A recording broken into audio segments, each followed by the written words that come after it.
오늘 제가 여러분께 고백할 이야기는 정말 부끄럽고 죄송한 마음입니다.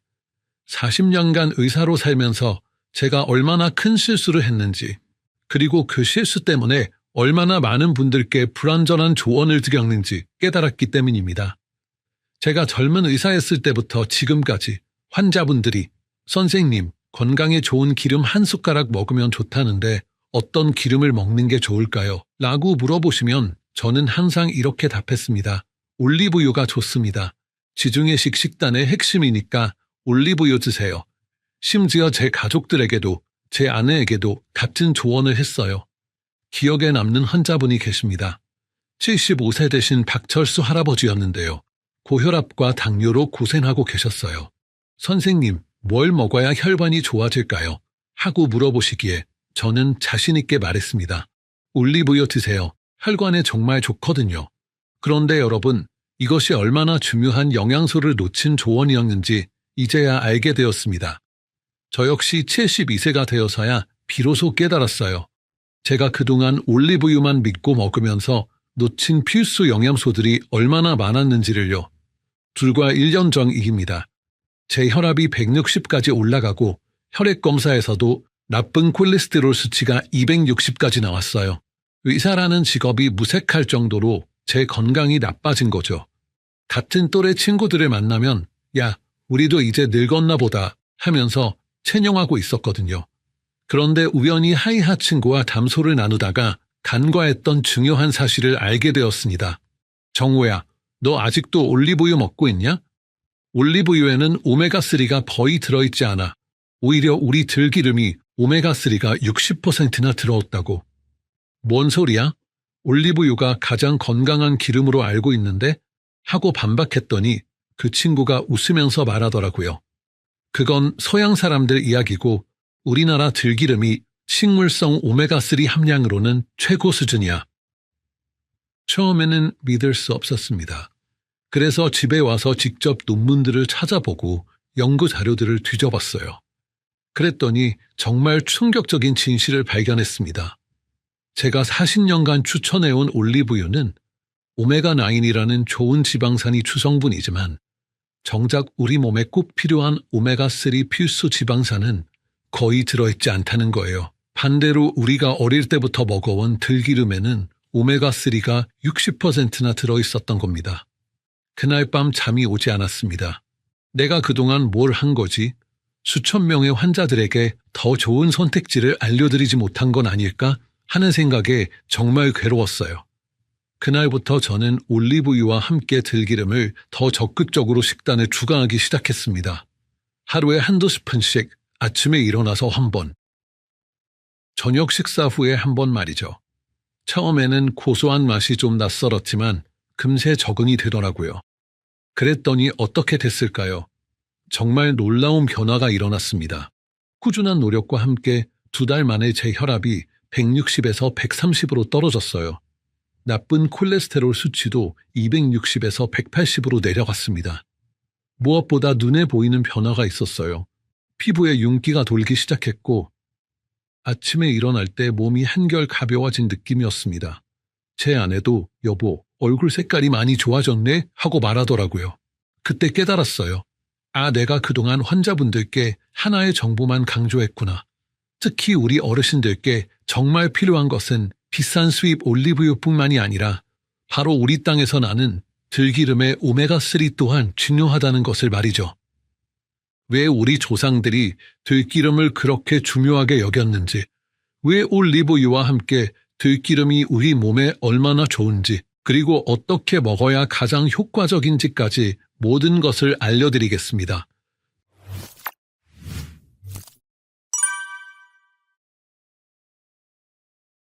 영상을 시작하기 전에 지금 구독 버튼을 눌러주시고 알림 설정까지 해두세요. 오늘 이 영상을 끝까지 보시면 여러분도 저처럼 놀라운 변화를 경험하실 수 있을 것입니다. 73세 된 제가 직접 경험하고 확인한 진실을 여러분과 나누고 싶습니다. 이제부터 하나씩 차근차근 설명해 드리겠습니다. 여러분, 먼저 우리가 그동안 건강의 상징이라고 믿어왔던 올리브유의 성분과 들기름의 차이점부터 말씀드리겠습니다. 제가 직접 확인해 본 연구 자료를 보면 정말 놀라실 거예요. 들기름에는 오메가3가 60%나 풍부하게 들어 있습니다. 아마씨오도 비슷하게 60% 정도 들어 있고요. 그런데 올리브유는 어떨까요?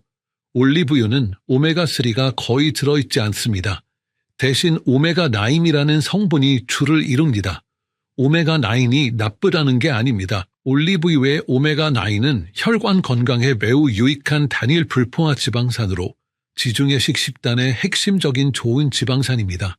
다만 오메가9은 우리 몸에서 어느 정도 만들어질 수도 있는 지방산이에요. 반면에 오메가3는 우리 몸에서 절대 만들어지지 않아요. 그래서 반드시 음식을 통해 섭취해야 하는 필수 지방산입니다. 생각해 보세요. 우리 몸에서 스스로 만들거나 충분히 얻을 수 있는 성분만 섭취하면서 정작 우리 몸에서 만들어지지 않는 꼭 필요한 필수 영양소는 놓치고 있던 건 아닐까요? 제가 진료하면서 만난 실제 사례를 하나 말씀드리겠습니다. 부산 해운대구에 사는 78세 김순덕 할머니 이야기입니다. 이분은 건강에 정말 관심이 많으셔서 비싼 올리브유를 10년 넘게 드셨어요. 그런데도 혈압이 계속 높았고 혈액 검사에서도 염증 수치가 높게 나왔습니다. 선생님, 저는 몸에 좋다는 올리브유도 먹고 운동도 하는데 왜 이렇게 안 좋아지는 걸까요? 하고 물어보시더라고요. 그때는 저도 올리브유가 워낙 좋다고 알려져 있었으니 더 꾸준히 드세요 라고 말씀드렸어요. 그런데 제가 들기름의 필수 영양소로서의 진실을 알고 난 후 김할머니께 들기름을 권해드렸습니다. 올리브유 섭취는 유지하면서 들기름 한두 스푼씩 추가로 드시라고 했더니 어떻게 됐을까요? 석 달 만에 혈압이 170에서 140으로 떨어졌어요. 염증 수치도 정상 범위로 돌아왔습니다. 김할머니가 그러시더라고요. 선생님, 진작 이런 걸 알려주시지 그랬어요. 10년 동안 올리브유만 고집하느라 들기름의 좋은 점을 몰랐네요. 정말 마음이 아팠습니다. 제가 올바른 균형 잡힌 정보를 몰랐기 때문에 환자분이 더 좋은 건강 개선 기회를 늦게 만나신 거거든요. 그렇다면 왜 올리브유가 이렇게 유명해졌을까요? 여기에는 흥미로운 이야기가 있습니다.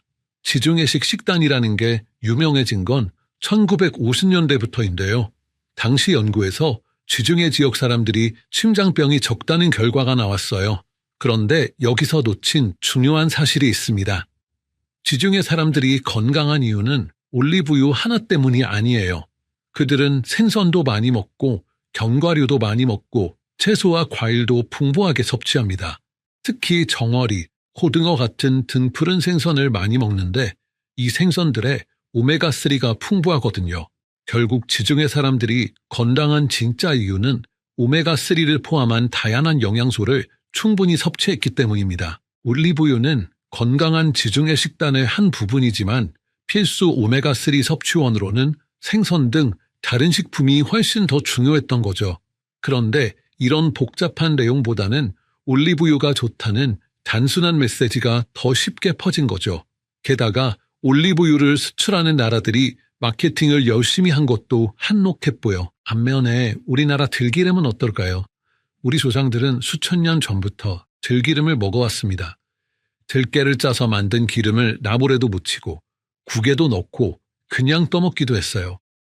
그런데 언제부턴가 서양 것이 좋다는 인식 때문에 우리 것을 외면하게 된 거죠. 정말 아이러니합니다. 식물성 오메가3 함량이 세계 최고 수준인 기름이 바로 우리나라 들기름인데 우리가 그걸 모르고 있었던 거예요. 제가 40년간 의사를 하면서 깨달은 것은 이겁니다. 건강에 관해서는 유행을 따르지 말고 과학적 사실과 함께 우리 몸에 정말 필요한 영양소를 균형 있게 봐야 한다는 거죠. 올리브유가 유명하다고 해서 무조건 유일한 선택지가 아니에요. 중요한 건 우리 몸에 정말 필요한 필수 성분이 얼마나 들어있느냐 하는 겁니다. 그런 관점에서 보면 답은 명확합니다. 오메가3가 60%나 들어있는 들기름이 우리 식단에서 매우 중요한 역할을 할 수 있다는 거죠. 올리브유가 가진 장점과 함께 들기름의 오메가3를 함께 챙기는 것이 가장 현명합니다. 더 놀라운 사실을 하나 더 말씀드리겠습니다. 들기름은 올리브유보다 가격도 합리적이에요. 효과는 더 좋으면서 가격은 더 저렴한 거죠.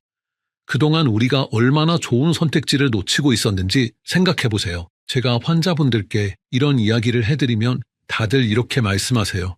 선생님, 그럼 우리가 그동안 바보였네요. 아니에요. 우리가 몰랐던 거예요. 다양한 건강 정보가 없었던 거죠. 심지어 저 같은 의사도 최근에야 알게 된 사실인데 일반 분들이 어떻게 알 수 있겠어요? 중요한 건 이제라도 알게 됐다는 거고 앞으로 올바른 선택을 더 다양하게 하시면 된다는 겁니다. 마지막으로 하나만 더 말씀드리면 외국에서는 이미 들기름의 우수성을 인정하고 있어요. 미국이나 유럽에서도 페릴라 오일이라고 해서 들기름을 건강식품으로 판매하고 있습니다.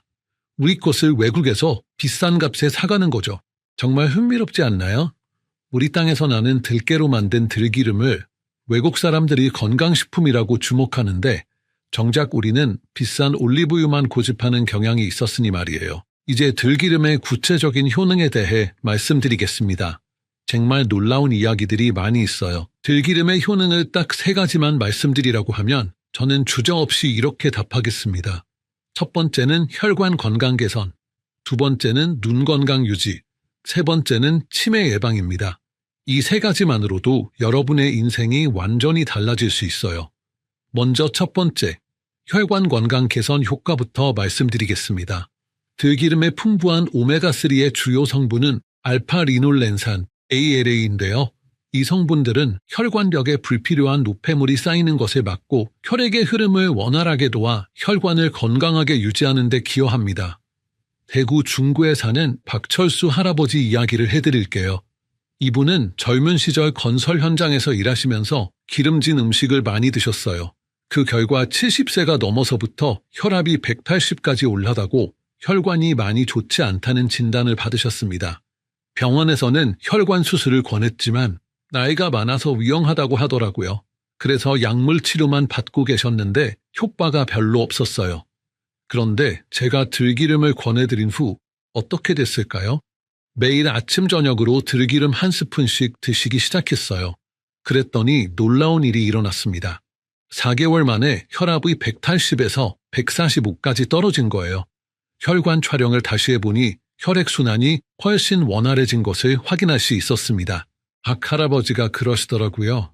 선생님, 이게 정말 들기름 때문인가요? 오랜 세월 동안 쌓인 문제가 몇 개월 만에 이렇게 좋아질 수 있다니요? 저도 처음에는 믿기 어려웠지만 이후에 비슷한 사례들을 많이 보면서 확신하게 됐어요. 오메가3가 혈관에 탄력을 주고 혈액을 맑게 만들어서 흐름을 좋게 해주는 데 도움을 줍니다. 마치 막힌 하수구에 뜨거운 물을 부으면 기름때가 녹아서 뚫리는 것과 비슷한 원리죠. 두 번째는 눈 건강입니다. 들기름에 들어있는 오메가3 지방산은 황반 변성이나 백내장 같은 눈 질환들을 예방하고 특히 나이가 들면서 생기는 시력 저하에 정말 긍정적인 효과를 줄 수 있습니다. 광주 서구에 사는 76세 이영숙 할머니 사례를 말씀드릴게요. 이분은 당뇨병 때문에 눈이 많이 나빠지셨어요. 신문 글씨도 잘 안 보이고 텔레비전도 흐릿하게 보인다고 하시더라고요. 안과에서는 당뇨 망막병증이 진행되고 있다고 했어요. 그런데 들기름을 꾸준히 드신 후 어떻게 됐을까요? 6개월 만에 시력이 0.6에서 0.8로 좋아졌어요. 안과 의사도 깜짝 놀랄 정도였다고 하더라고요. 이영숙 할머니가 제게 이렇게 말씀하시더라고요. 선생님, 이제 손자 얼굴도 선명하게 보이고 신문도 안경 없이 볼 수 있어요. 정말 기적 같아요. 들기름의 오메가3는 망막을 구성하는 주요 성분 중 하나입니다. 망막의 오메가3가 충분히 공급되면 시력을 유지하고 각종 눈 질환을 예방하는 데 도움이 될 수 있어요. 세 번째는 치매 예방과 인지 기능 향상입니다. 이게 정말 중요한데요. 들기름에 들어있는 오메가3는 뇌신경세포의 주요 구성 성분 중 하나입니다. 뇌에 오메가3가 많이 공급될수록 기억력이나 인지 능력이 좋아지는 데 기여할 수 있습니다. 인천 남동구에 사는 79세 김만수 할아버지 이야기입니다. 이분은 몇 년 전부터 깜빡깜빡하는 일이 많아지셨어요. 며느리 이름도 가끔 헷갈리고 집 주소도 잊어버리는 일이 있었대요. 가족들이 치매 초기가 아닌가 걱정했어요. 그런데 들기름을 꾸준히 드신 후 정말 놀라운 변화가 있었습니다. 3개월 만에 기억력이 많이 좋아지신 거예요. 옛날 이야기도 자세히 기억하시고 새로운 것도 잘 외우시더라고요. 김 할아버지 며느리분이 저에게 전화를 하셨어요. 선생님, 우리 아버님이 요즘 완전히 달라지셨어요. 예전에는 하루 종일 멍하니 계시더니 이제는 신문도 읽으시고 퍼즐도 맞추세요. 뇌 건강에서 가장 중요한 게 혈액순환이에요. 뇌에 피가 잘 돌아야 뇌세포들이 제대로 작동할 수 있거든요. 들기름의 오메가3가 뇌혈관을 건강하게 하고 뇌세포에 영양을 공급해서 인지기능 저하를 예방하고 치매 위험을 낮추는 데 도움을 주는 거죠. 실제로 연구 결과를 보면 오메가3를 충분히 섭취한 사람들은 치매 발병률이 현저히 낮다고 나와 있어요. 특히 우리나라처럼 고령화가 빠르게 진행되는 사회에서는 정말 중요한 정보죠. 여기서 중요한 건 들기름의 오메가3는 식물성이라는 점입니다. 생선에서 나오는 오메가3도 좋지만 매일 생선을 먹기는 어렵잖아요. 특히 우리 어르신들은 비린내를 싫어하시는 분들도 많고요. 하지만 들기름은 고소한 맛이 나서 거부감 없이 드실 수 있어요. 제가 환자분들을 진료하면서 느끼는 건 이겁니다. 혈관, 눈, 뇌, 이 3가지만 건강해도 삶의 질이 완전히 달라진다는 거예요. 혈관이 건강하면 온몸에 산소와 영양이 잘 공급되고 눈이 좋으면 세상을 선명하게 볼 수 있고 뇌가 건강하면 맑은 정신으로 가족들과 소통할 수 있거든요. 하지만 이것만이 아닙니다. 들기름에는 이 3가지 외에도 우리가 몰랐던 놀라운 효능들이 더 많이 있어요. 면역력 강화부터 시작해서 피부 건강, 염증 완화까지 정말 우리 몸에 이로운 건강식품이라고 할 수 있습니다. 혈관, 눈, 뇌 건강만으로도 충분히 놀라우시겠지만 놀라운 것은 여기서부터예요. 들기름에는 우리가 상상도 못했던 효능들이 더 숨어 있어요. 4번째는 면역력 강화입니다. 면역력이라고 하면 감기 안 걸리는 정도로 생각하시는 분들이 많은데 사실 면역력은 2가지 중요한 역할을 해요. 첫 번째는 외부에서 들어오는 세균이나 바이러스를 막아주는 것이고 2번째는 우리 몸 내부에서 생기는 돌연변이나 암세포를 제거하는 거예요. 들기름의 오메가3가 이 2가지를 모두 도와줍니다. 피부와 점막을 구성하는 주요 성분 중 하나가 바로 오메가3 지방산이거든요. 그래서 들기름을 꾸준히 드시면 첫 번째 방어막이 튼튼해져요. 울산 남구에 사는 74세 정순자 할머니 이야기를 해드릴게요. 이분은 매년 겨울마다 감기를 달고 살았어요. 한 번 걸리면 한 달씩 앓고 폐렴까지 번지는 일도 있었거든요. 그런데 들기름을 드시기 시작한 후 어떻게 됐을까요? 지난 겨울을 아무 탈 없이 넘기신 거예요. 독감이 유행했는데도 끄떡없으셨고 오히려 감기 걸린 손자를 간병하시면서도 본인은 멀쩡하시더라고요. 선생님, 이게 정말 들기름 덕분인가요? 70년 넘게 살면서 이렇게 건강한 겨울은 처음이에요. 5번째는 염증 제거입니다. 이게 정말 중요한데요. 우리 몸에 생기는 모든 질병의 근본 원인이 염증이거든요. 관절염, 미염, 장염, 심지어 심장병도 염증에서 시작돼요. 염증이 생기는 이유는 혈액순환이 잘 되지 않기 때문입니다. 혈액이 미치지 못하는 곳은 산소 공급도 되지 않아요. 그러면 그 부위가 썩기 시작하는 거죠. 그게 바로 염증이에요. 대전 서구에 사는 77세 김영철 할아버지는 20년 넘게 무릎 관절염으로 고생하셨어요. 계단 오르내리기는 물론이고 평지를 걷는 것도 힘들어하셨죠. 병원에서 주사도 맞고 물리치료도 받았지만 일시적일 뿐이었어요. 그런데 들기름을 드시기 시작한 후 6개월 만에 놀라운 변화가 있었습니다. 무릎 통증이 현저히 줄어든 거예요. 지금은 산책도 하시고 심지어 가벼운 등산까지 하신다고 하더라고요. 관절염에 소염제를 먹어봐야 소용없어요. 혈액순환이 안 되는 곳에는 소염제도 제대로 미치지 못하거든요. 하지만 혈액순환을 살려주는 오메가3를 먹으면 근본적으로 해결되는 거죠. 6번째는 피부 재생입니다.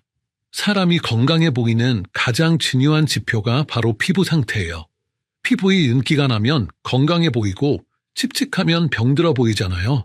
피부는 기본적으로 가죽이에요. 가죽을 관리할 때 뭘 하죠? 오일을 발라주잖아요. 우리 피부도 마찬가지예요. 내부에서 좋은 기름을 공급해주면 피부가 살아나요. 제주시에 사는 71세 박미순 할머니는 평생 거친 피부 때문에 고민이 많으셨어요. 특히 얼굴에 기미와 검버섯이 많아서 외출하기도 싫어하셨대요. 비싼 화장품도 써보고 피부과 치료도 받아봤지만 별 효과가 없었어요. 그런데 들기름을 드시면서 놀라운 변화가 일어났습니다. 3개월 만에 피부가 촉촉해지고 윤기가 돌기 시작한 거예요. 기미도 많이 옅어졌고요. 지금은 화장 없이도 외출하실 정도로 자신감을 되찾으셨어요. 들기름에는 비타민 A도 풍부하게 들어있거든요. 비타민 A가 바로 레티놀이에요. 요즘 화장품에서 피부 재생 효과로 광고하는 그 성분 말이에요. 비싼 화장품 바르는 것보다 들기름 먹는 게 훨씬 효과적이죠. 7번째는 역류성 식도염 치료입니다. 이건 제가 직접 경험한 거라 더욱 확신을 가지고 말씀드릴 수 있어요. 역류성 식도염의 진짜 원인은 스트레스로 인한 식도 점막 건조예요.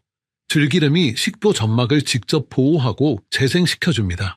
일반 오메가3 알약은 장에서 녹기 때문에 식도에는 직접적인 효과가 없어요. 하지만 들기름은 바로 식도를 타고 내려가면서 점막을 코팅해주죠. 이렇게 7가지 효능을 말씀드렸는데 사실 이것도 빙산의 일각이에요. 제가 40년간 의사를 하면서 확신하는 건 이겁니다. 들기름 하나면 웬만한 건강 문제는 다 해결할 수 있다는 거예요. 그럼 이제 가장 중요한 질문이 남았죠? 선생님, 들기름을 어떻게 먹어야 하나요? 이 부분을 제대로 모르면 아무리 좋은 것도 소용없거든요. 먼저 섭취량부터 말씀드리겠습니다. 들기름은 하루에 1~2스푼이면 충분해요. 아침에 1스푼, 저녁에 1스푼 이렇게 드시면 됩니다. 더 많이 먹는다고 더 좋아지는 게 아니에요.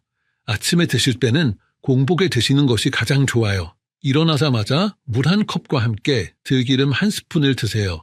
그러면 하루 종일 혈액순환이 좋아져서 몸이 가벼워지는 걸 느끼실 수 있을 거예요. 저녁에는 잠들기 1~2시간 전에 드시는 게 좋습니다. 제가 직접 경험한 바로는 잠들기 전에 들기름을 먹으면 뇌신경이 활성화되면서 더 깊이 잠들 수 있어요. 그리고 잠자는 동안 뇌에 쌓인 노폐물을 제거하는 데도 도움이 됩니다. 여기서 중요한 건 꾸준함이에요. 하루 이틀 먹고 효과를 기대하시면 안 돼요. 최소한 2~3개월은 꾸준히 드셔야 변화를 느끼실 수 있습니다. 제가 진료한 환자분들 중에서도 1달 만에 포기하시는 분들이 계시는데 정말 아까워요. 보관법도 매우 중요합니다. 들기름은 다른 기름에 비해 산패가 잘 되거든요. 그래서 반드시 냉장고에 보관하셔야 해요. 냉장 보관하면 6개월 정도는 문제없이 드실 수 있습니다. 안양시에 사는 69세 손이자 할머니가 이런 실수를 하셨어요. 들기름을 부엌 찬장에 보관하셨다가 1달 만에 맛이 이상해진 거예요. 새로 사서 드시니까 확실히 효과가 다르더라고 하시더라고요. 특히 들깨가루는 미리 갈아 놓으면 절대 안 됩니다. 산패가 훨씬 빨리 돼요. 먹을 때마다 조금씩 갈아서 드시는 것이 좋습니다. 요즘은 소형 믹서기도 저렴하니까 하나 장만하시는 걸 권해요. 들깨가루 활용법도 알려드릴게요. 나물 무칠 때 들깨가루를 넣으면 고소하고 맛있어요. 국이나 찌개에 넣어도 좋고 밥에 비벼 먹어도 됩니다. 다만 들깨가루는 열을 가하면 영양소가 파괴되니까 음식이 다 끓은 후에 넣으시는 게 좋아요. 이제 정말 중요한 주의사항을 말씀드리겠습니다. 제가 직접 경험한 바로는 들기름을 드실 때 참기름은 드시지 않는 것이 좋아요. 왜냐하면 참기름에는 오메가6 지방산이 많이 들어있거든요. 오메가6가 나쁘다는 건 아니에요. 우리 몸에 필요한 성분이죠. 하지만 오메가6를 너무 많이 섭취하면 만성 염증을 일으킬 수 있어요. 현대인들은 이미 오메가6는 충분히 섭취하고 있어요. 부족한 건 오메가3거든요. 그래서 건강을 위해서는 참기름보다 들기름을 드시는 것이 훨씬 좋습니다. 오메가3와 오메가6의 비율이 1:4 정도가 이상적인데 들기름을 드시면 이 비율을 맞출 수 있어요. 조언을 하나 더 드리겠습니다. 들기름을 처음 드시는 분들 중에 배탈이 나는 경우가 있어요. 갑자기 많은 양을 드셔서 그런 거예요. 처음에는 반 스푼부터 시작해서 점차 늘려가시는 것이 좋습니다. 그리고 들기름의 품질도 중요해요. 요즘 시중에 나와 있는 들기름 중에는 다른 기름을 섞은 것들도 있어요. 반드시 100% 순수 들기름인지 확인하시고 구매하세요. 가격이 너무 저렴하면 의심해 보시는 게 좋습니다. 마지막으로 하나만 더 말씀드리면 들기름의 효과를 제대로 보시려면 금연과 금주는 필수예요. 담배와 술은 오메가3의 효과를 상쇄시켜버리거든요. 특히 담배는 혈관을 수축시키기 때문에 들기름의 혈관 청소 효과를 무의미하게 만들어요. 이 모든 것들을 지키시면서 꾸준히 드시면 분명히 놀라운 변화를 경험하실 수 있을 것입니다. 여러분, 긴 시간 동안 제 이야기를 들어주셔서 정말 감사합니다. 마지막으로 제가 직접 경험한 변화를 다시 한번 말씀드리고 싶어요. 1년 전만 해도 저는 혈압약을 먹고 콜레스테롤 약을 먹고 그래도 몸 상태가 좋지 않았어요. 73세라는 나이 때문에 이제 늙어나 보다 하고 체념하고 있었거든요. 그런데 들기름을 먹기 시작한 후 정말 놀라운 변화를 경험했습니다. 혈압이 160에서 130으로 떨어졌고 콜레스테롤 수치도 260에서 180으로 내려갔어요. 무엇보다 아침에 일어날 때 몸이 가벼워진 느낌, 하루 종일 맑은 정신을 유지할 수 있는 것이 가장 큰 변화였습니다. 제 아내도 처음에는 반신반의했어요. 여보, 의사가 그런 걸 믿어? 하면서 말이죠. 그런데 지금은 저보다 더 열심히 들기름을 챙겨 먹어요. 제 변화를 직접 목격했으니까요. 40년간 의사를 하면서 깨달은 가장 중요한 사실은 이겁니다. 건강은 멀리 있는 게 아니라는 거예요. 비싼 수입 건강식품이나 복잡한 치료법이 아니라 바로 우리 조상들이 수천 년 동안 먹어온 들기름 한 스푼에 답이 있었던 거죠.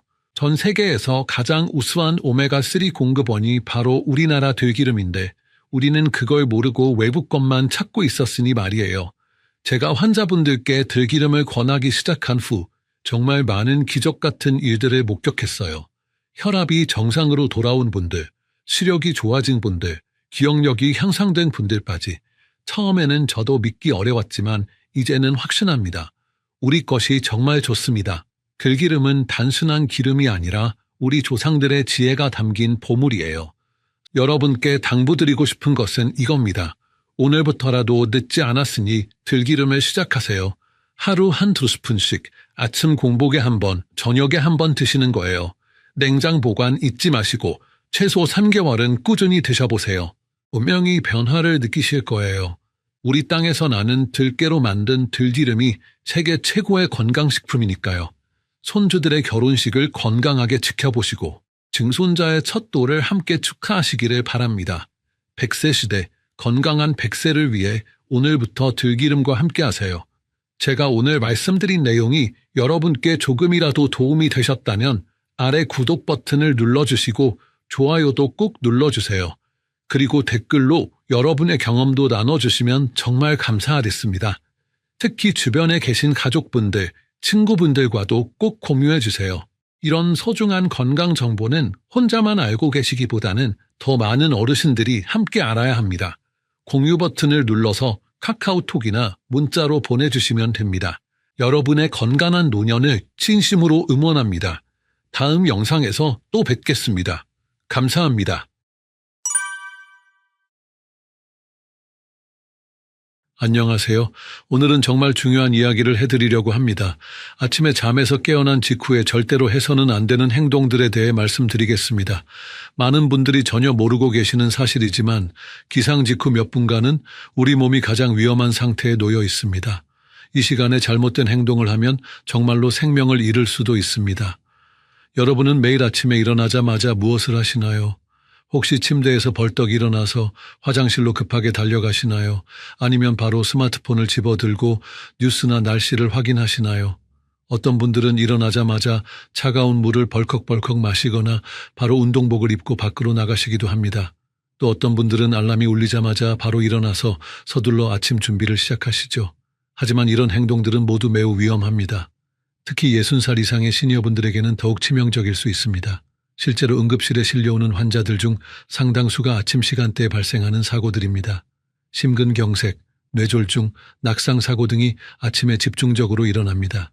왜 그런지, 우리 몸에서 어떤 일이 일어나는지, 그리고 어떻게 해야 안전한지 오늘 아주 자세히 알려드리겠습니다.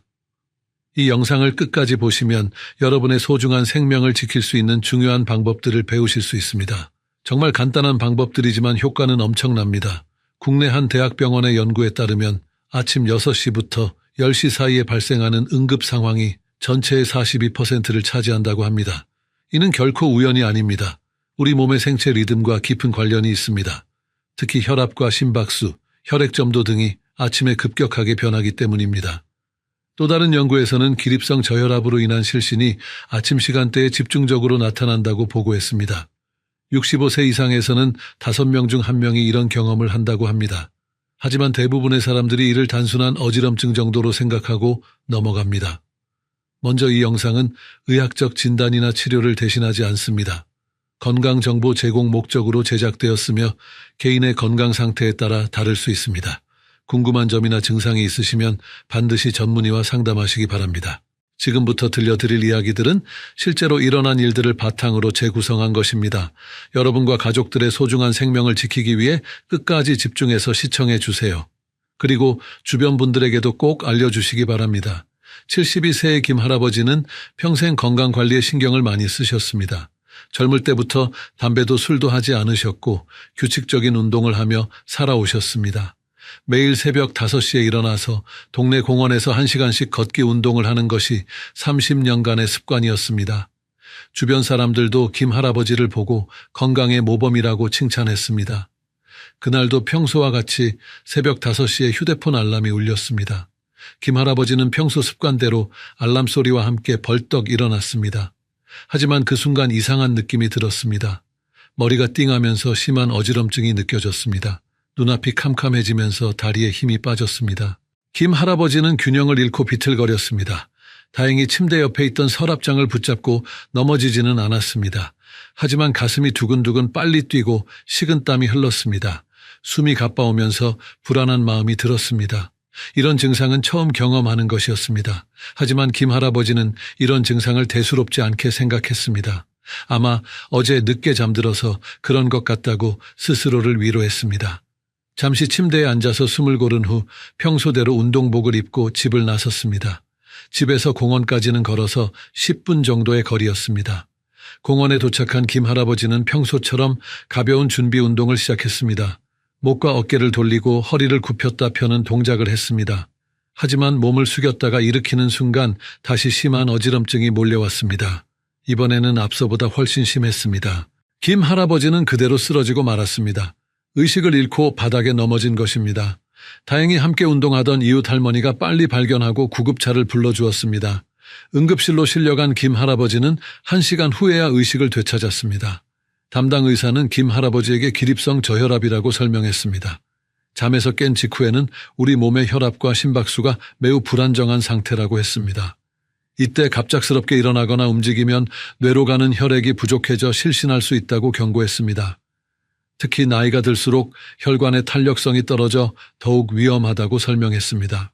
의사는 김 할아버지에게 앞으로는 기상 후 충분한 시간을 두고 천천히 일어나라고 조언했습니다.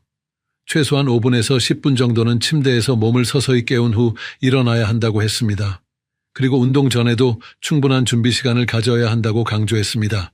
김 할아버지는 이후 의사의 조언을 철저히 따랐습니다.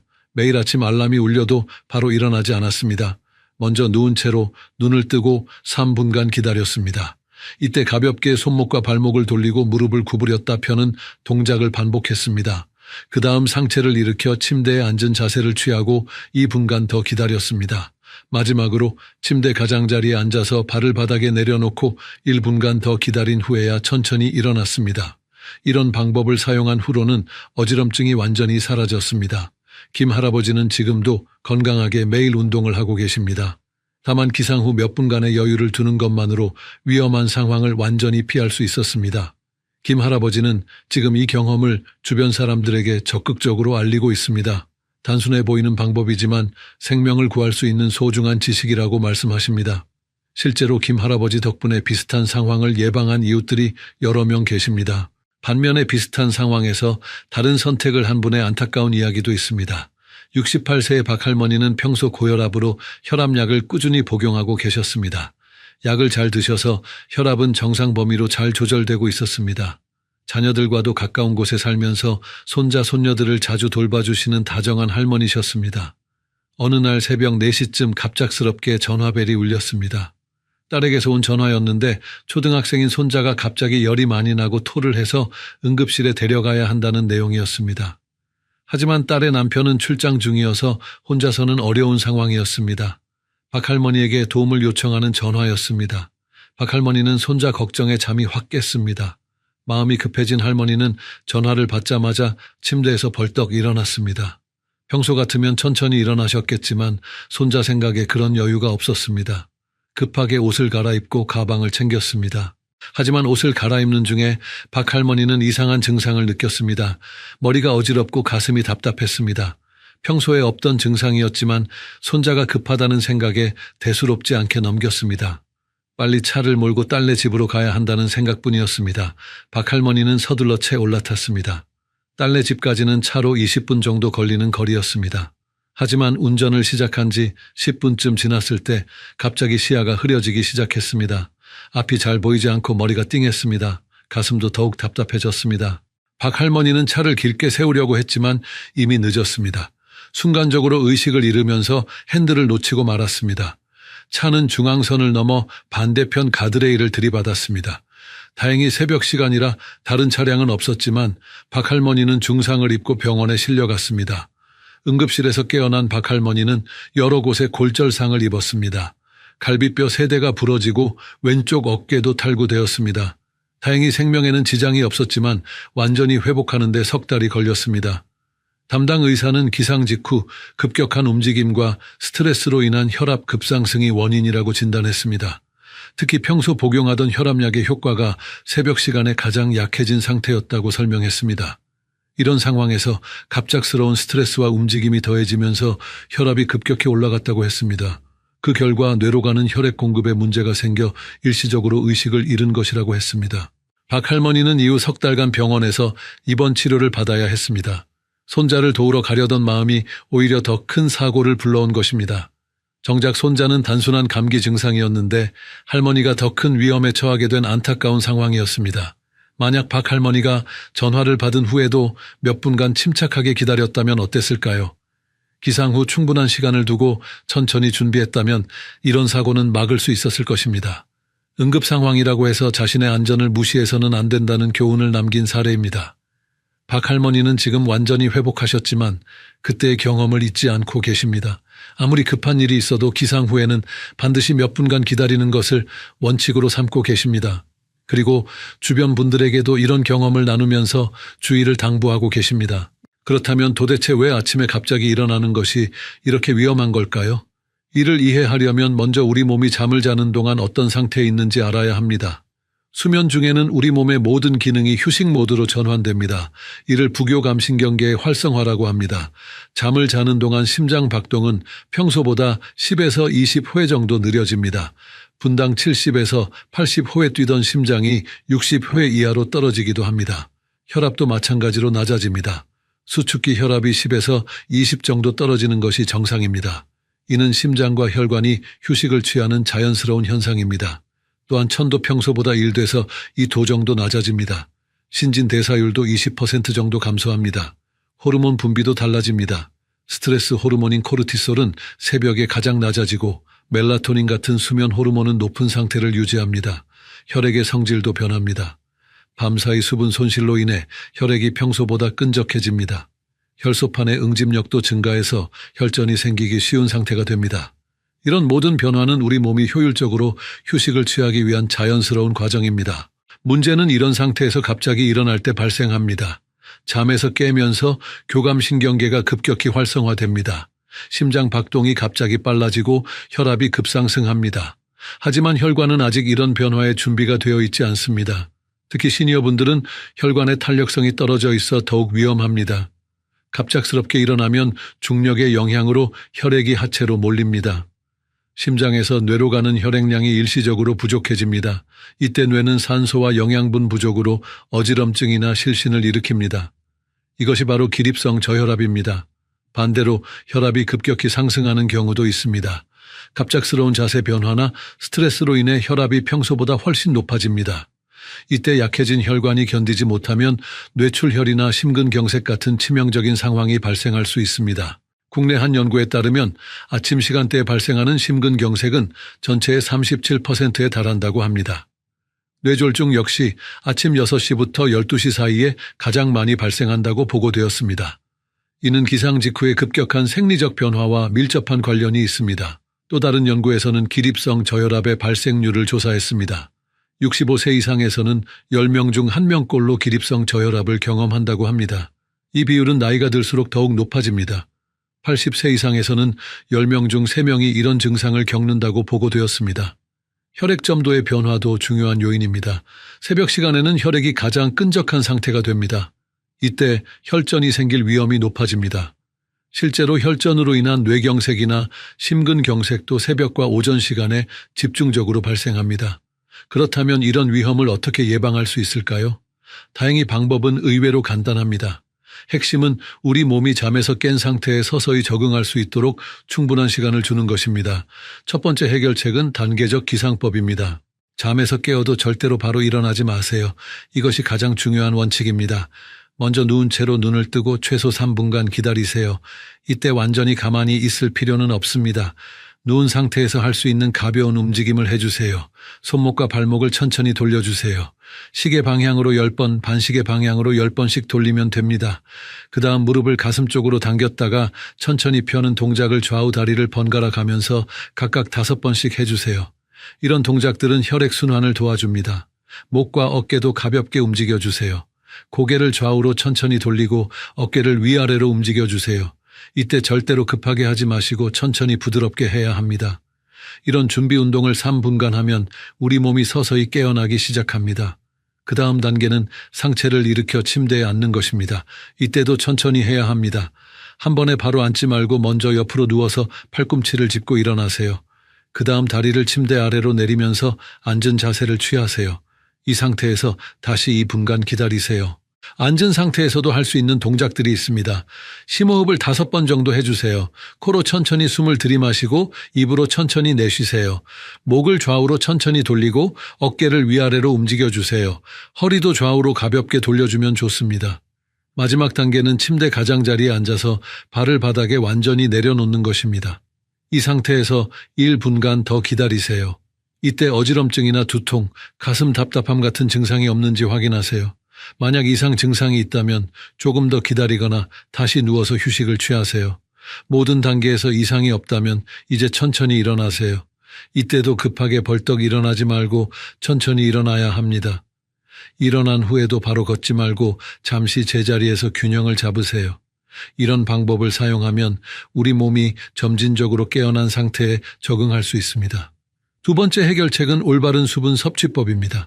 많은 분들이 아침에 일어나자마자 물을 마시는 것이 건강에 좋다고 알고 계십니다. 하지만 방법이 중요합니다. 차가운 물을 한 번에 많이 마시는 것은 오히려 위험할 수 있습니다. 찬물은 혈관을 급격히 수축시킵니다. 이로 인해 혈압이 갑자기 올라갈 수 있습니다. 또한 찬물이 위에 들어가면 미주신경을 자극해서 심박수가 불규칙해질 수 있습니다. 특히 시니어분들에게는 이런 변화가 더욱 위험합니다. 대신 미지근한 물을 천천히 조금씩 마시세요. 물의 온도는 청과 비슷한 36도에서 38도 정도가 적당합니다.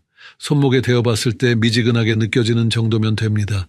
한 번에 많이 마시지 말고 한 모금씩 천천히 마시세요. 밤사이 몸에서 빠져나간 수분을 서서히 보충하는 것이 목적입니다. 처음에는 100ml 정도만 마시고 15분 후에 다시 마시세요. 이렇게 조금씩 나누어 마시면 우리 몸이 수분 변화에 천천히 적응할 수 있습니다. 아침에 마시는 물에 소금을 조금 넣는 것도 좋은 방법입니다. 물 한 컵에 소금 한 꼬집 정도면 충분합니다. 이렇게 하면 전해질 균형을 맞춰주어 혈압을 안정시키는 데 도움이 됩니다. 특히 혈압약을 복용하시는 분들에게 도움이 될 수 있습니다.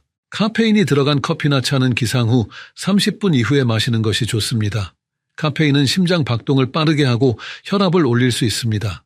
아직 몸이 완전히 깨어나지 않은 상태에서는 부담이 될 수 있습니다. 커피를 드시려면 물을 충분히 마신 후에 드세요. 녹차나 홍차도 마찬가지입니다. 카페인 함량이 커피보다는 적지만 여전히 주의가 필요합니다. 대신 카페인이 없는 허브차나 보리차를 드시는 것을 권합니다. 따뜻한 성질의 차가 몸을 서서히 깨우는 데 도움이 됩니다. 세 번째 해결책은 환경과 생활 습관 조절입니다. 침실의 온도를 적절하게 유지하는 것이 매우 중요합니다. 너무 춥거나 더운 환경에서는 혈관이 급격하게 수축하거나 확장할 수 있습니다. 실내 온도는 20도에서 22도 정도로 유지하세요. 습도도 중요합니다. 너무 건조하면 혈액이 더 끈적해질 수 있습니다. 적정 습도는 50%에서 60%입니다. 가습기를 사용하거나 젖은 수건을 걸어두는 것도 좋은 방법입니다. 특히 겨울철에는 난방으로 인해 실내가 매우 건조해지므로 더욱 신경 써야 합니다.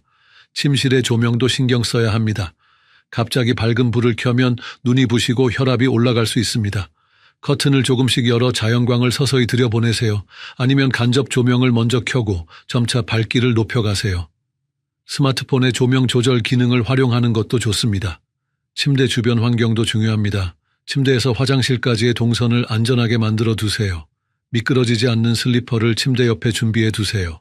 맨발로 걸으면 미끄러져 넘어질 위험이 있습니다. 특히 겨울철에는 바닥이 차갑기 때문에 혈관이 수축할 수 있습니다. 야간 조명도 설치하는 것이 좋습니다. 완전히 어두운 상태에서 갑자기 불을 켜면 눈이 부시고 혈압이 올라갈 수 있습니다. 센서 등이나 무드 등을 설치해서 은은한 불빛을 유지하세요. 이렇게 하면 밤에 화장실을 갈 때도 안전합니다. 알람 소리도 중요합니다. 너무 큰 소리나 자극적인 소리는 스트레스 호르몬을 급격히 증가시킵니다. 자연스러운 소리나 부드러운 멜로디로 설정하세요. 볼륨도 적당히 조절해서 깜짝 놀라지 않을 정도로 맞추세요. 스마트폰의 점진적 알람 기능을 활용하는 것도 좋습니다. 잠자리에 들기 전 준비도 중요합니다. 저녁 식사는 잠자리에 들기 3시간 전에 마치세요. 너무 늦게 먹으면 소화 때문에 숙면을 취하기 어렵습니다. 카페인이나 알코올도 오후 6시 이후에는 피하세요. 이런 것들이 수면의 질을 떨어뜨려 아침 기상을 더 어렵게 만듭니다. 계절별로도 주의할 점들이 다릅니다. 겨울철에는 실내외 온도 차이가 매우 큽니다. 따뜻한 실내에서 갑자기 추운 바깥으로 나가면 혈관이 급격히 수축합니다. 이때 혈압이 크게 올라가 뇌출혈이나 심근경색의 위험이 높아집니다. 겨울 아침에는 외출 전에 충분한 준비 시간을 두세요. 외출하기 전에 실내에서 몸을 충분히 따뜻하게 하세요. 옷을 여러 겹 입어 보온을 유지하고 목과 손목 같은 부위를 특히 따뜻하게 하세요. 목도리와 장갑, 모자를 꼭 착용하세요. 실내에서 간단한 준비 운동을 하는 것도 도움이 됩니다. 제자리에서 가볍게 발걸음을 하거나 팔다리를 움직여 주세요. 이렇게 하면 혈액 순환이 좋아져 갑작스러운 온도 변화에 대응할 수 있습니다. 외출 직전에 따뜻한 물을 한 모금 마시는 것도 좋습니다. 여름철에는 또 다른 주의점이 있습니다. 밤사이 땀으로 인해 체내 수분이 많이 빠져나갑니다. 아침에 일어나면 혈액이 평소보다 끈적해져 있을 수 있습니다. 이런 상태에서 갑작스럽게 움직이면 혈전이 생길 위험이 있습니다. 여름 아침에는 수분 보충을 더욱 신경 써야 합니다. 하지만 너무 차가운 물은 피하고 미지근한 물을 마시세요.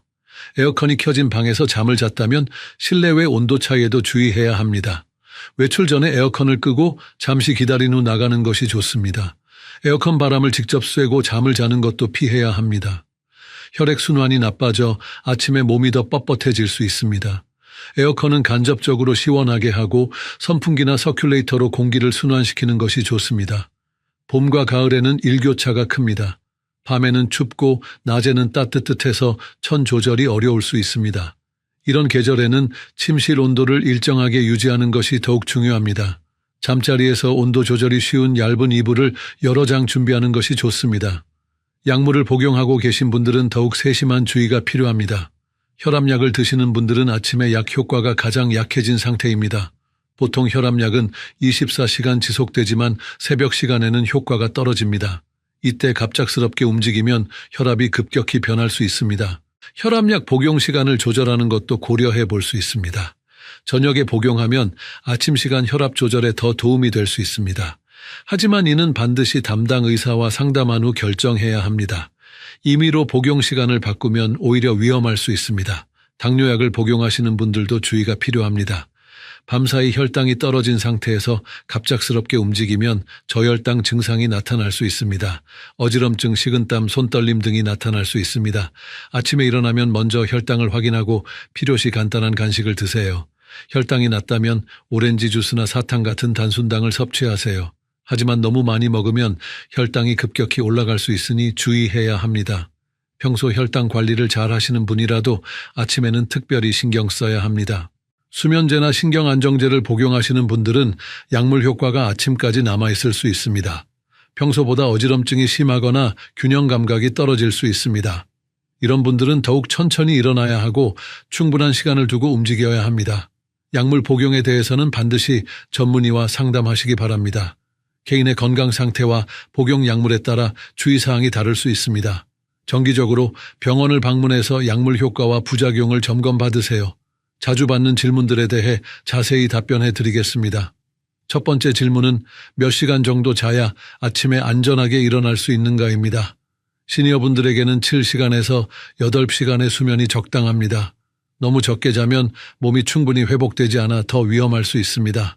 수면 시간이 부족하면 혈압 조절 능력이 떨어집니다. 또한 혈액의 점도도 높아져서 혈전 위험이 증가합니다. 반대로 너무 많이 자는 것도 좋지 않습니다. 9시간 이상 자면 오히려 몸이 무거워지고 기상 후 어지럼증이 심해질 수 있습니다. 중요한 것은 수면의 질입니다.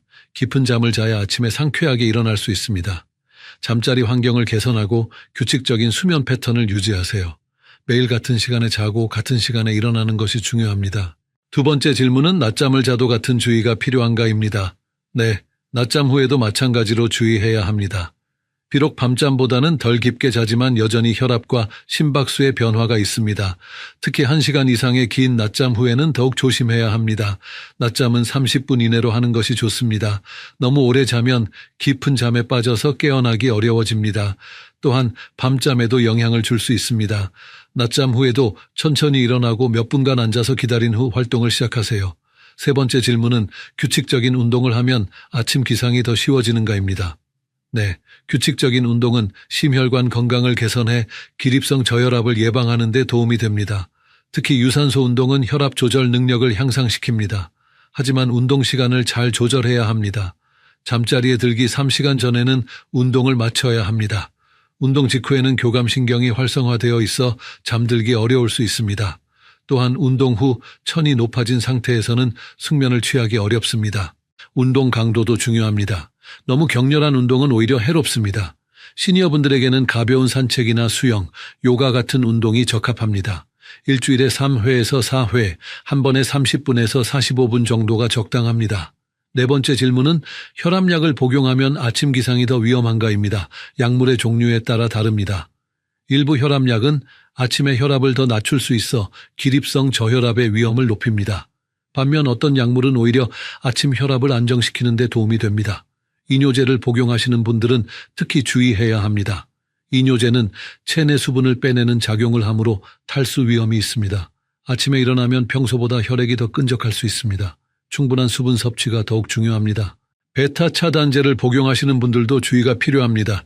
이 약물은 심박수를 늦추는 작용을 합니다. 갑작스럽게 일어나면 심박수가 적절히 증가하지 못해 어지럼증이 심할 수 있습니다.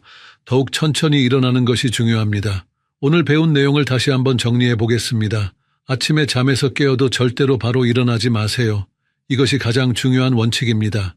누운 채로 3분, 앉아서 2분, 침대 가장자리에서 1분간 기다린 후 천천히 일어나세요. 이 간단한 방법만으로도 생명을 위협하는 상황을 예방할 수 있습니다. 두 번째로 수분 섭취를 올바르게 하세요. 찬물 대신 미지근한 물을 조금씩 천천히 마시세요. 카페인이 든 음료는 30분 후에 드시고 물에 소금을 조금 넣어 전해질 균형을 맞춰주세요. 세 번째로 환경을 안전하게 조성하세요. 실내 온도와 습도를 적절하게 유지하고 조명을 서서히 밝게 하며 미끄러지지 않는 슬리퍼를 준비해 두세요. 계절별 특성을 고려해서 옷차림과 실내 환경을 조절하세요. 앞으로 7일간 오늘 배운 방법을 실천해 보세요. 처음에는 번거롭게 느껴질 수 있지만 곧 자연스러운 습관이 될 것입니다. 단 몇 분의 여유만 있으면 위험한 상황을 완전히 예방할 수 있습니다. 여러분의 건강과 안전을 위해 꼭 실천해 주세요. 가족들에게도 이 방법을 꼭 알려주시기 바랍니다. 특히 혼자 사시는 시니어분들께는 더욱 중요한 정보입니다. 작은 관심과 실천으로 큰 사고를 예방할 수 있습니다. 건강한 아침이 건강한 하루의 시작입니다. 이 영상이 도움이 되셨다면 좋아요 버튼을 꼭 눌러주세요. 더 많은 분들이 이 중요한 정보를 볼 수 있도록 도움을 주세요. 그리고 구독과 알림 설정을 해주시면 앞으로도 유용한 건강 정보를 계속 받아보실 수 있습니다. 댓글로 여러분의 경험이나 궁금한 점을 남겨주세요. 가능한 한 자세히 답변해 드리겠습니다. 함께 건강한 노년을 만들어 나가요. 다음 주에는 아침 식사 전에 절대 하지 말아야 할 위험한 행동들에 대해 알려드리겠습니다. 많은 분들이 건강에 좋다고 생각하고 하는 행동들 중에도 실제로는 매우 위험한 것들이 있습니다. 공복 상태에서 하면 안 되는 운동이나 약물 복용 등에 대해 자세히 다룰 예정입니다. 놓치지 마시고 다음 주에도 꼭 시청해 주세요. 다시 한번 강조드리지만 이 영상의 내용은 의학적 진단이나 치료를 대신하지 않습니다. 건강에 관한 정보 제공이 목적이며 개인의 건강 상태에 따라 적용 방법이 다를 수 있습니다. 구체적인 건강 문제나 약물 복용에 관해서는 반드시 전문의와 상담하시기 바랍니다. 안녕하세요, 여러분. 72세 영양학 박사 이영호입니다. 오늘 여러분께 정말 솔직한 고백을 하나 드려야겠습니다. 30년간 영양학을 연구하고 가르쳐온 저도 실은 5년 전까지 매일 밤 새벽 3시마다 깨어나는 불면증으로 고생했습니다. 영양학 교수로서 정말 부끄러웠습니다. 학생들에게는 올바른 식습관을 가르치면서 정작 저는 잠 못 이루는 밤을 보내고 있었으니까요. 침대에 누워도 머릿속은 온갖 생각들로 가득했고 겨우 잠이 들어도 새벽이면 어김없이 눈이 떠졌습니다. 그런데 놀라운 일이 일어났습니다. 제가 30년간 연구실에서 찾지 못했던 답이 바로 집 뒤편 작은 텃밭에 있었던 겁니다. 그 답은 바로 상추였습니다. 처음에는 믿을 수 없었습니다. 이렇게 흔하고 평범한 상추가 불면증을 해결해 줄 거라고는 상상도 못했거든요. 하지만 아내가 만들어준 상추 우릭물을 마시기 시작한 지 2주 만에 20년간 저를 괴롭히던 불면의 밤이 기적처럼 사라졌습니다. 정말 20년 만에 아침까지 깊게 잠들 수 있었습니다. 그때부터 저는 상추에 대해 본격적으로 연구하기 시작했습니다. 그리고 놀라운 사실들을 발견했죠. 상추 안에는 락토카리움이라는 천연 수면 유도 성분이 들어있고 뇌의 흥분을 가라앉히는 데 도움을 주는 가바라는 신경 안정 물질도 풍부하게 함유되어 있었습니다. 더욱 놀라운 건 제가 30년간 영양 상담을 하면서 만난 수많은 어르신들이 가장 많이 호소하시는 문제가 바로 불면증이었다는 겁니다. 박사님, 나이 들수록 잠이 안 와요. 새벽에 자꾸 깨어나요. 깊게 잠든 기억이 언제인지 모르겠어요. 이런 말씀들을 정말 수없이 들었거든요. 그런데 상추의 놀라운 효능을 알게 된 후부터는 제 상담실에서 가장 자주 등장하는 처방이 되었습니다. 비싼 건강기능식품이나 복잡한 영양제가 아니라 바로 우리 식탁에서 쉽게 만날 수 있는 상추 말입니다. 상추를 왜 조상들이 상추라고 불렀는지 아세요? 모든 채소 중 최상위에 있다고 해서 상추라는 이름을 얻었다고 합니다. 이것은 상추가 얼마나 귀하게 여겨졌는지를 보여주는 재미있는 이야기죠. 저는 감히 말씀드립니다. 이 작은 상추 한 장이 여러분의 인생을 바꿀 수 있다고 말입니다. 특히 우리 70대 어르신들에게는 더욱 소중한 존재입니다. 나이가 들수록 잠이 아파지고 스트레스도 많아지고 몸의 열 조절도 어려워지잖아요. 바로 이 모든 문제들을 상추 하나가 놀랍도록 해결해 줄 수 있다는 겁니다. 어떤 분들은 상추 따위가 뭘? 하고 비웃을지도 모릅니다.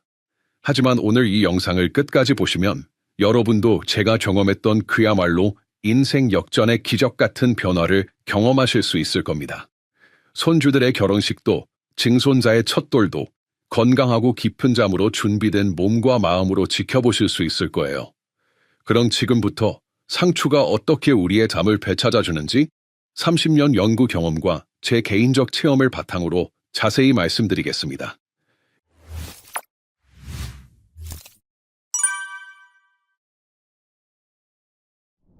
영상을 본격적으로 시작하기 전에 구독과 좋아요 부탁드리고 여러분과 소통을 위해 지금 어디에서 이 영상을 보고 계신지 댓글로 안부 인사도 남겨주세요. 혹시 상추를 뜯을 때 나오는 하얀 진액을 보신 적 있으시죠? 많은 분들이 그냥 지나쳤을 텐데 바로 그 하얀 진액 안에 우리가 찾던 숙면의 열쇠가 숨어 있었습니다. 제가 30년간 영양학을 연구하면서 가장 흥미롭게 발견한 것 중 하나가 바로 이 락토카리움이라는 성분입니다. 이 성분은 우리 뇌의 신경을 자연스럽게 진정시키고 마음을 편안하게 만들어주는 놀라운 작용을 합니다. 더욱 놀라운 건 상추 안에는 뇌의 흥분을 가라앉히는 데 도움을 주는 가바라는 성분도 들어있다는 겁니다. 이 가바는 스트레스 해소에 도움을 준다고 알려져 요즘 건강식품에서도 주목받고 있죠. 그런데 이런 귀한 성분이 우리 식탁의 평범한 상추에 이미 들어있었던 겁니다. 조상들이 상추를 가난한 자의 아편이라고 부른 이유가 여기에 있었던 거죠. 값비싼 약이 아니어도 누구나 쉽게 구할 수 있는 상추로 마음의 평안을 얻을 수 있었으니까요.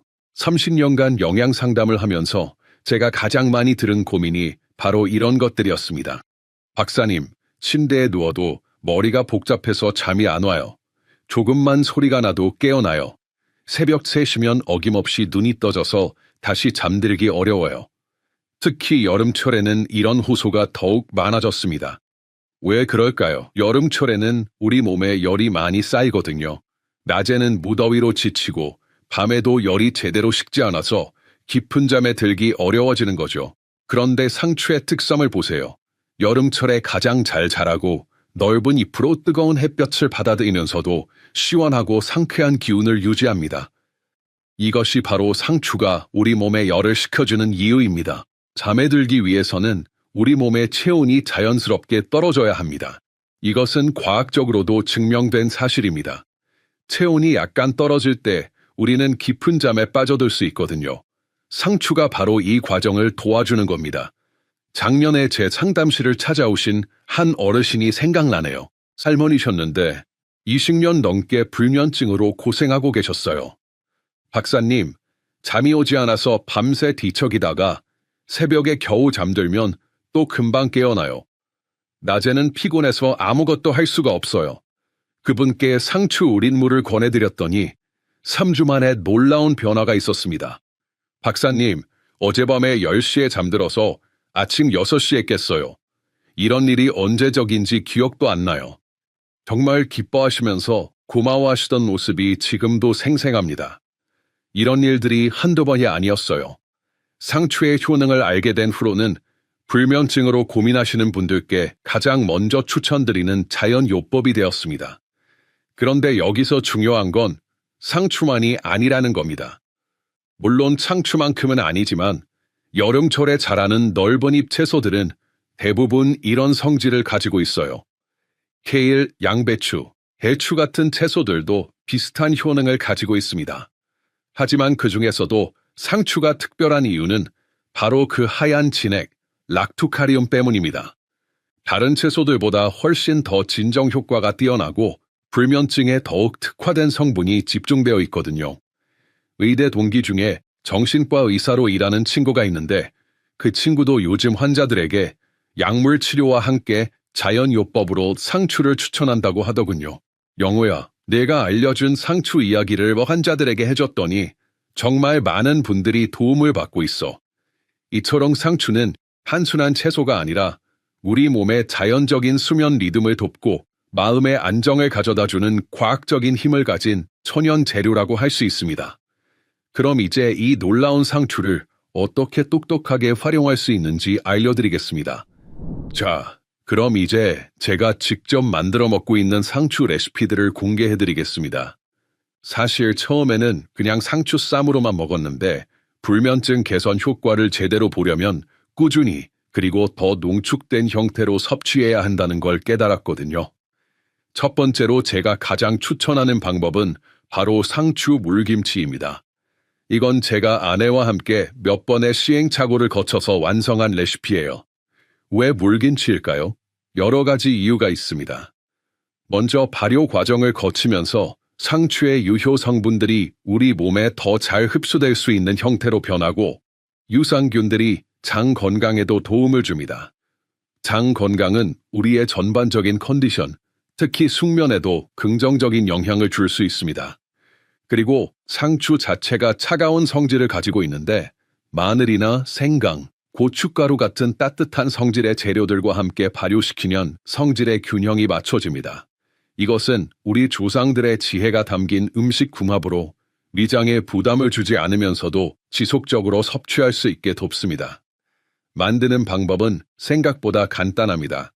상추를 깨끗하게 씻어서 먹기 좋은 크기로 썰어주세요.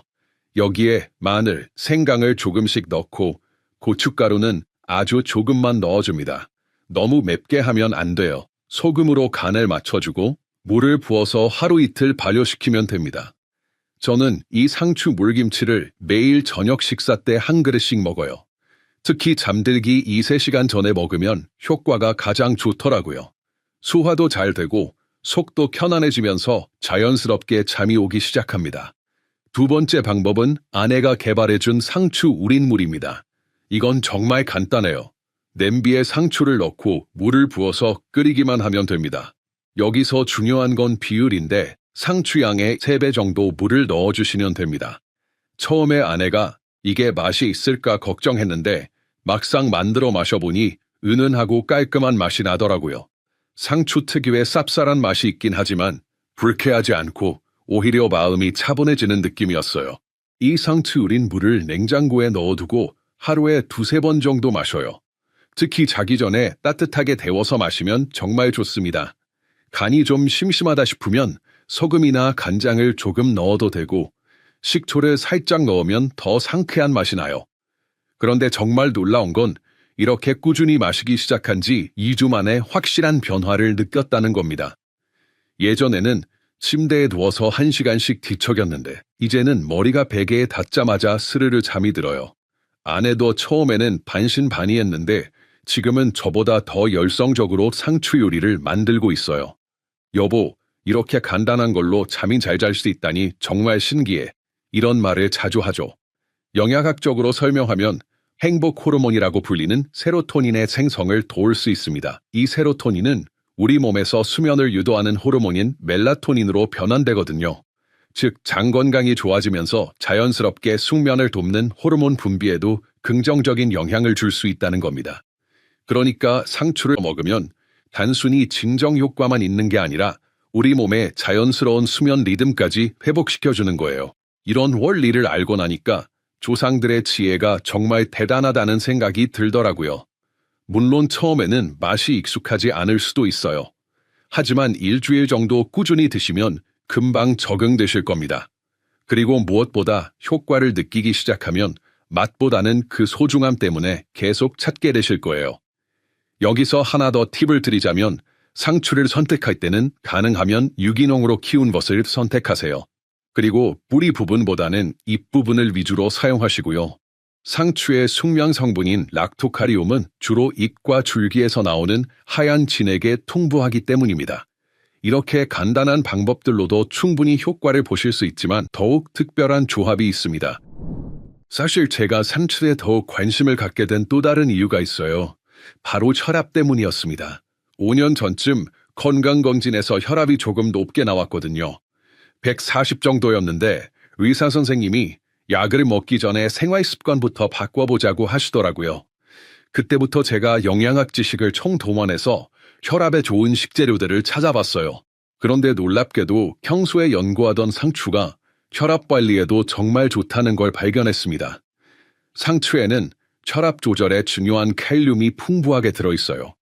칼륨은 우리 몸에서 나트륨을 배출시키는 역할을 합니다. 나트륨이 많으면 혈관벽의 압력이 높아지는데 칼륨이 이를 중화시켜주는 거죠. 또한 상추의 마그네슘은 혈관을 이완시켜서 혈압을 자연스럽게 낮춰줍니다. 그리고 앞서 말씀드린 상추의 진정 효과도 혈압에 도움이 됩니다. 스트레스는 혈압을 올리는 가장 큰 요인 중 하나인데 상추의 락토카리움이 스트레스를 줄여주니까 간접적으로 혈압 관리에도 기여하는 거예요.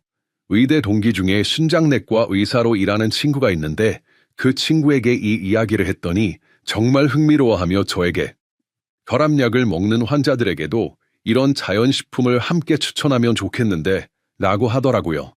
그래서 함께 연구해본 결과 상추가 혈압약의 효과를 방해하지 않으면서도 보완적인 역할을 할 수 있다는 걸 확인했어요. 실제로 제 지인 중에 이런 분이 계세요. 나이는 72세인데 혈압약을 드시면서도 수치가 불안정했거든요. 하루는 정상이었다가 또 어떤 날은 갑자기 올라가고 그랬어요. 그 분이 저에게 박사님, 약을 먹어도 혈압이 들쭉날쭉해서 걱정이에요. 스트레스를 받으면 더 올라가는 것 같고요. 라고 하시면서 고민이라더군요. 저는 그분께 상추를 꾸준히 드시라고 권했어요. 특히 저녁에 상추 우린물을 마시고 식사 때마다 상추쌈을 드시라고 했습니다. 그리고 한 가지 특별한 조합을 알려드렸어요. 바로 상추와 미역을 함께 먹는 방법입니다. 미역에도 칼륨과 마그네슘이 풍부하거든요. 우리가 오이냉국을 만들 때 미역을 넣는 것처럼 상추 물김치를 만들 때도 미역을 조금 넣거나 미역국을 상추 우린 물로 끓이는 것이죠.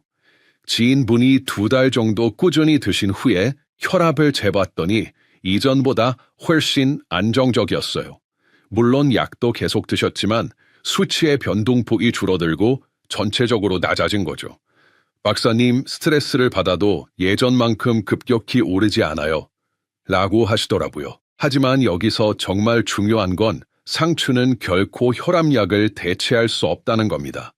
상추는 건강한 식습관의 한 부분으로서 혈압 관리에 도움을 주는 보조적인 역할이에요.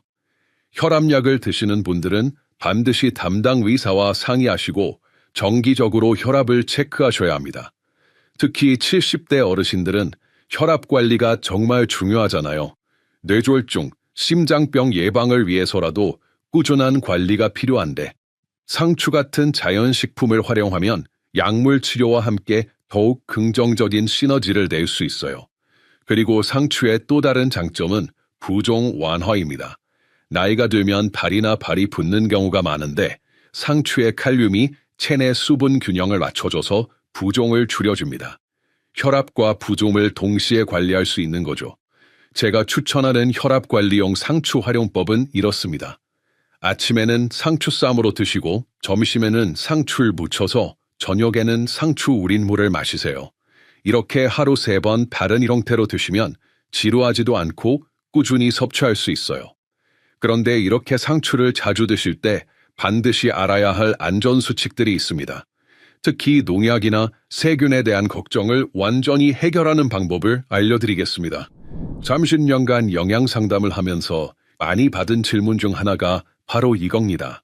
박사님, 상추에 농약이 많다는데 정말 안전한가요? 특히 어르신들은 이런 걱정을 많이 하시더라고요. 사실 저도 처음에는 같은 걱정을 했어요. 그래서 5년 전부터 집 뒤편에 작은 텃밭을 만들어서 직접 상추를 키우기 시작했거든요. 직접 키워보니까 상추가 얼마나 깨끗하게 자랄 수 있는지, 그리고 어떻게 세척해야 안전한지를 정확히 알게 되었습니다. 먼저 상추의 특성부터 이해해야 해요. 상추는 뿌리가 얕고 넓게 퍼지는 채소예요. 그래서 토양의 영향을 많이 받죠. 또한 잎이 넓고 주름이 많아서 먼지나 오염물질이 끼기 쉬운 구조입니다. 하지만 바로 이런 특성을 알고 있으면 완벽하게 깨끗이 세척할 수 있어요. 제가 텃밭에서 터득한 4단계 세척법을 알려드리겠습니다. 이 방법은 시중에서 파는 상추에도 똑같이 적용하실 수 있어요. 첫 번째 단계는 분리와 1차 세척입니다. 상추를 한 장씩 떼어내면서 밑동 부분을 잘라내세요. 여기서 중요한 건 밑동을 얼마나 잘라낼 것인가인데 저는 뿌리에서 2-3cm 정도는 과감하게 제거합니다. 왜 밑동을 이렇게 많이 잘라내야 할까요? 영양학적으로 설명하면 식물이 자랄 때 필요한 질소 비료의 성분인 질산염이 뿌리 부분에 가장 많이 축적됩니다. 질산염 자체는 크게 해롭지 않지만 체내에서 과도하게 축적되거나 특정 조건에서 다른 물질과 결합할 경우 건강에 바람직하지 않은 영향을 줄 수 있는 화합물로 변할 가능성이 있습니다. 또한 뿌리 부분은 토양과 직접 접촉하는 부위라서 세균이나 기생충의 위험도 가장 높습니다. 락토카리움이라는 유효 성분이 밑동에 많다고 해서 아까워하실 필요 없어요. 잎 부분에도 충분히 들어있거든요. 두 번째 단계는 흐르는 물에서의 예비 세척입니다. 찬물에 상추를 넣고 손으로 살살 비비면서 씻어주세요. 이때 너무 세게 비비면 잎이 상할 수 있으니까 부드럽게 해주시고요. 이 과정에서 눈에 보이는 흙이나 이물질들이 대부분 제거됩니다. 세 번째 단계가 가장 중요한데 바로 소금물과 식초를 이용한 침지 세척입니다. 큰 볼에 물을 담고 소금 1큰술과 식초 2큰술을 넣어주세요. 여기에 상추를 넣고 3에서 5분간 담가둡니다. 소금은 삼투압 현상으로 상추 잎 사이에 미세한 오염물질을 분리해내는 것을 돕고 식초는 산성 성분으로 세균 제거에 도움을 주는 역할을 해요. 그런데 너무 오래 담가두면 상추의 영양소가 빠져나갈 수 있으니까 5분을 넘기지 마세요. 네 번째 단계는 최종 헹굼입니다. 소금물에서 건진 상추를 다시 깨끗한 물에 두세 번 헹궈주세요. 이때 소금기와 식초 냄새가 완전히 없어질 때까지 충분히 헹궈야 합니다. 이 방법으로 세척한 상추는 정말 안전해요. 저희 집에서는 손자들도 이렇게 세척한 상추를 생으로 마음껏 먹거든요. 처음에는 번거로워 보일 수 있지만 몇 번 해두시면 금방 익숙해지실 거예요. 그리고 보관할 때도 팁이 있어요. 세척한 상추는 물기를 완전히 제거한 후 키친타월에 싸서 냉장고에 보관하세요. 이렇게 하면 일주일 정도는 싱싱하게 보관할 수 있어요. 하지만 여기서 정말 놀라운 건 이렇게 꼼꼼하게 세척한 상추로 만든 요리들이 더 맛있다는 겁니다. 아마도 깨끗하다는 안심감 때문에 더 맛있게 느껴지는 것 같아요. 이런 세척법을 상담받으시는 분들께 알려드렸는데 처음에는 이렇게까지 해야 하나 하시던 분들도 한번 해보시고 나면 이제 상추가 무섭지 않아요 라고 말씀하세요. 특히 면역력이 약해질 수 있는 70대 어르신들에게는 이런 세척 과정이 정말 중요해요. 조금 번거로워도 건강을 위해서는 꼭 필요한 과정이라고 생각하시면 됩니다. 그리고 마지막으로 한 가지 더 알려드릴 팁이 있어요. 상추를 구입할 때는 가능하면 유기농 제품을 선택하시고 잎이 너무 크거나 두꺼운 것보다는 적당한 크기의 연한 잎을 선택하세요. 이런 상추가 농약 사용량도 적고 맛도 더 좋거든요. 여러분, 지금까지 긴 시간 함께 해주셔서 정말 감사합니다. 72세 영양학 박사로서 그리고 한때 불면증으로 고생했던 사람으로서 여러분께 진심으로 전하고 싶었던 이야기를 모두 나눌 수 있었습니다.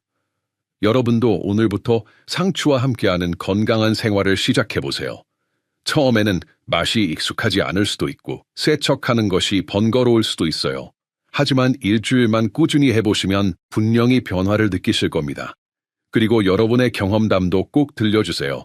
댓글로 상추를 어떻게 드시고 계신지, 어떤 변화를 느끼셨는지 알려주시면 정말 기쁠 것 같아요. 또 궁금한 점이 있으시면 언제든 댓글로 물어보세요. 가능한 한 답변 드리겠습니다. 구독과 좋아요도 부탁드려요. 이런 유익한 정보를 더 많은 어르신들께 전해드릴 수 있도록 도움을 주세요. 마지막으로 여러분께 한 가지 약속을 드릴게요. 앞으로도 제가 쌓은 영양학 지식과 제 경험을 바탕으로 어르신들께 정말 도움이 되는 건강 정보만 전해드리겠습니다. 비싼 건강식품이나 복잡한 방법이 아니라 우리 주변에서 쉽게 구할 수 있는 재료들로 건강을 지키는 방법들을 계속 연구하고 나누겠어요. 여러분의 건강한 밤, 평안한 잠, 그리고 활기찬 하루하루를 위해 제가 계속 함께하겠습니다. 손주들의 성장을 지켜보고 증손자들과 함께 뛰어놀 수 있는 건강한 몸으로 오래오래 행복하시기 바랍니다. 오늘도 시청해주셔서 감사하고 다음 영상에서 또 만나요. 건강하세요.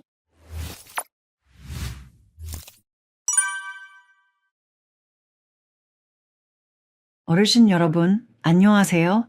저는 농촌보건소에서 오랫동안 영양사로 일해온 박정순입니다. 저도 올해로 60대 중반이 되었는데요. 사실 저도 얼마 전까지 감자 보관을 완전히 잘못하고 있었습니다. 영양사인 제가 잘 챙기지 못했던 덕분에 저와 친한 동네 할머니 한 분이 응급실에 실려가는 일이 벌어졌거든요.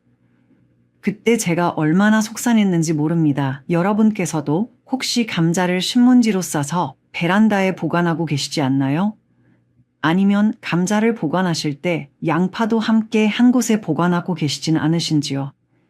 만약 그렇다면 지금 당장 이 영상을 끝까지 보셔야 합니다. 왜냐하면 잘못 보관된 감자 한두 개만 드셔도 복통과 위장 장애는 물론이고 심하면 어지럼증과 두통을 유발하며 고용량 섭취 시에는 굉장히 아플 수 있는 무서운 독성 물질이 생기기 때문입니다. 제가 보건소에서 수년간 일하면서 실제로 목격한 일입니다. 부산 해운대구에 사시는 78세 김순덕 할머니께서 여름철에 싹이 길게 난 감자로 감자전을 부쳐 드신 후 갑자기 어지러워 하시더니 두토, 설사 등 심한 위장 증상을 보였습니다. 다행히 가족분이 빨리 발견해서 응급실로 모시고 갔지만 의사 선생님은 솔라닌 중독이라고 진단하셨습니다. 감자에서 나오는 천연 독소에 중독된 거였어요. 이런 일은 드물지만 우리나라에서도 종종 보고될 정도로 주의가 필요한 부분입니다. 또 다른 사례로는 82세 박철수 할아버지가 계세요. 할아버지께서는 감자를 양파와 함께 베란다 박스에 보관하고 계셨는데 여름철 습도가 높아지면서 감자에 길다란 싹이 나고 표면이 초록색으로 변했어요. 그런데도 아까워서 싹만 떼고 감자찜을 해서 드셨다가 밤에 심한 곡통과 설사로 고생하셨습니다.